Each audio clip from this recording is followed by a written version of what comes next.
வணக்கம். திமுக கூட்டணியில் இணையும் தேமுதிக. ஆனால் கடைசியில் முதலமைச்சர் மு.க.ஸ்டாலின் அவர்கள் வைத்த பெரிய ட்விஸ்ட். அப்படி முதலமைச்சர் மு.க.ஸ்டாலின் அவர்கள் என்ன செய்தார் என்பது பற்றிய முழு விவரத்தோட இப்ப நம்ம பார்க்கலாம். இன்னும் சில மாதங்களில் தமிழகத்தில் சட்டமன்ற தேர்தல் வர இருக்கக்கூடிய சூழ்நிலையில் தற்போது தமிழக அரசியல் களம் மிகவும் பரபரப்பாக இயங்கிக் கொண்டிருக்கிறது. குறிப்பாக அனைத்து கட்சிகளும் தற்போதிலிருந்து கூட்டணி வியூகங்களை வகுத்து வருகின்றனர். அந்த வகையில் தமிழகத்தை பொறுத்தவரை ஏற்கனவே திமுக கூட்டணி மிகவும் வலிமையாக உள்ளது. மேலும் 2026 சட்டமன்ற தேர்தலிலும் திமுக கூட்டணியை வெற்றி பெற அதிக வாய்ப்பு இருப்பதாக அரசியல் நோக்கர்கள் கருத்து தெரிவித்து வருகின்றனர். இதனால் மேலும் பல்வேறு புதிய கட்சிகள் திமுக கூட்டணியில் இணைய ஆர்வம் காட்டி வருகின்றனர். அதன்படி அதிமுக கூட்டணியில் மிக முக்கிய கட்சியாக அங்கம் வகித்து வந்த தேமுதிக தற்போது திமுக கூட்டணியில் இணைவதற்கு காய் நகர்த்தி வருவதாக கூறப்படுகிறது. அதாவது தமிழகத்தில் 6 எம்பிக்களுக்கான ராஜ்யசபா தேர்தல் ஜூலை மாதம் நடைபெற உள்ளது.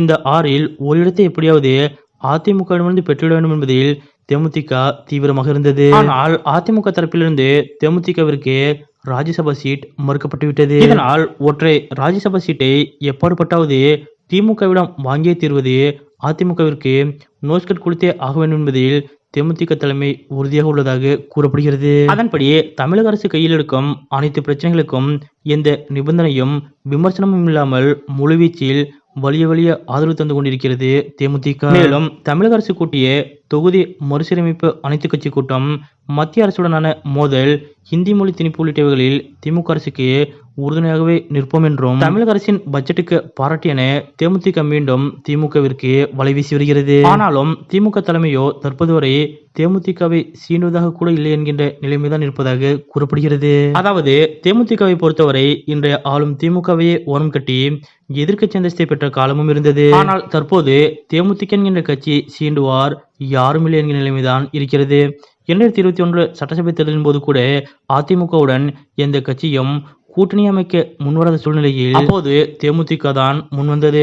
அப்போதும் கூட ஒரு ராஜ்யசபா சீட்டை எப்படியும் பெறும் நோக்கத்தில்தான் சட்டசபை தேர்தலுக்கான கூட்டணியே அமைத்தது தேமுதிக. இப்போது அதிமுகவும் கைவிரித்து விட்டதால் பரிதாப நிலைக்கு தள்ளப்பட்டு விட்டது தேமுதிக. இதற்கிடையே திமுக அணியில் மக்களின் மையத்தின் தலைவர் கமலஹாசனுக்கு ஏற்கனவே அளித்த வாக்குறுதிப்படி ராஜ்யசபா சீட் கிடைக்குமா இல்லையா என்பதே கேள்விக்குறியாக இருக்கிறது. இந்த நிலையில்தான் தேமுதிகவும் அரசுக்கு ஆதரவு என்ற பெயரில் திமுகவிற்கு கல்லை வீசிக் கொண்டே இருக்கிறது. ஆனால் திமுகவோ இப்படி ஒரு வலை வீசப்படுவதாக கூட சிந்திக்காமல் பயணித்துக் கொண்டே இருக்கிறது. மொத்தத்தில் 2026 சட்டமன்ற தேர்தலில் திமுக கூட்டணியில் இணைய தேமுதிக அனைத்து காய்களையும் நகர்த்தி வருகிறது. ஆனால் திமுக தலைவர் ஸ்டாலின் அவர்கள் தேமுதிகவை தங்கள் கூட்டணியில் இணைத்துக் கொள்வாரா அல்லது வேண்டாம் என்று புறம் தள்ளுவாரா என்பதை பொறுத்திருந்துதான் பார்க்க வேண்டும். தமிழ்நாட்டில் ஏற்கனவே திமுக கூட்டணி மிக வலிமையாக இருக்கக்கூடிய சூழ்நிலையில் தொடர்ந்து பல்வேறு முக்கிய கட்சிகளும் திமுக கூட்டணியில் இணைவதற்கு ஆர்வம் காட்டி வருகிற இது போன்ற நிகழ்வு பற்றிய உங்களுடைய கருத்துக்கள் என்ன அப்படிங்கிறத